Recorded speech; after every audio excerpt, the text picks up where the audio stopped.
from the station that's on your side. This is Channel 7 News Daybreak.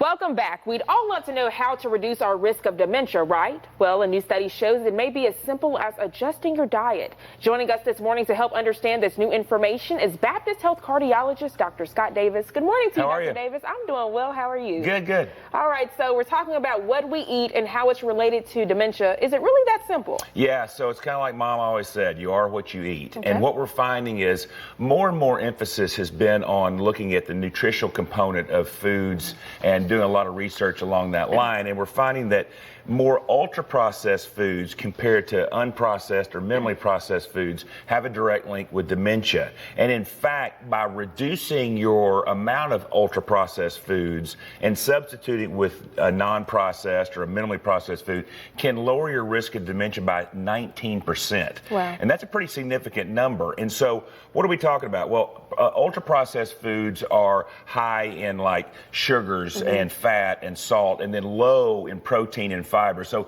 think about packaged foods, basically. Okay. And so it ends up being a lot of our Southern diet. It ends up being a lot of our comfort foods, a lot of our guilty pleasure foods, like salty, sugary snacks, soft drinks, ice cream, deep fried chicken, sausage, mayonnaise, ketchup.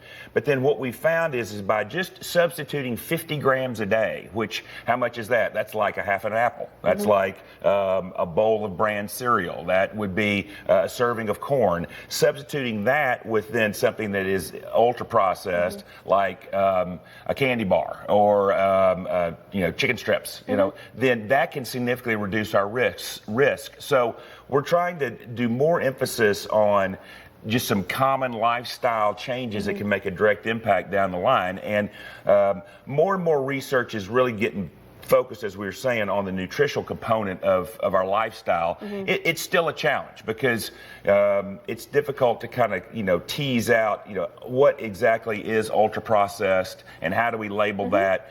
A good example is soup, right? So homemade soup versus canned soup, or take a plant-based patty, right, for a hamburger. Well, it may be ultra-processed, but it still has high quality. So there's more research evolving, but it does come back to making some simple lifestyle changes in our diet can have a direct impact down the line in our risk for dementia.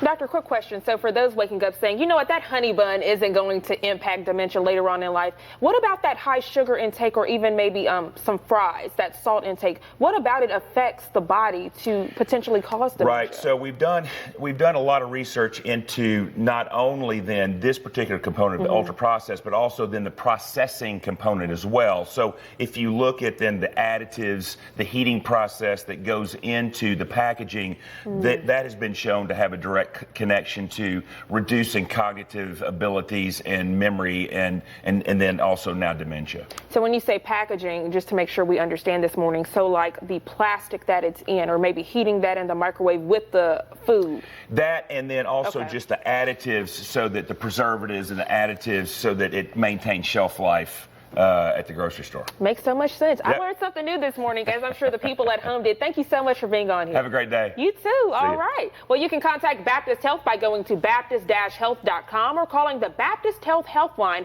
that number on your screen at 1-888-BAPTIST.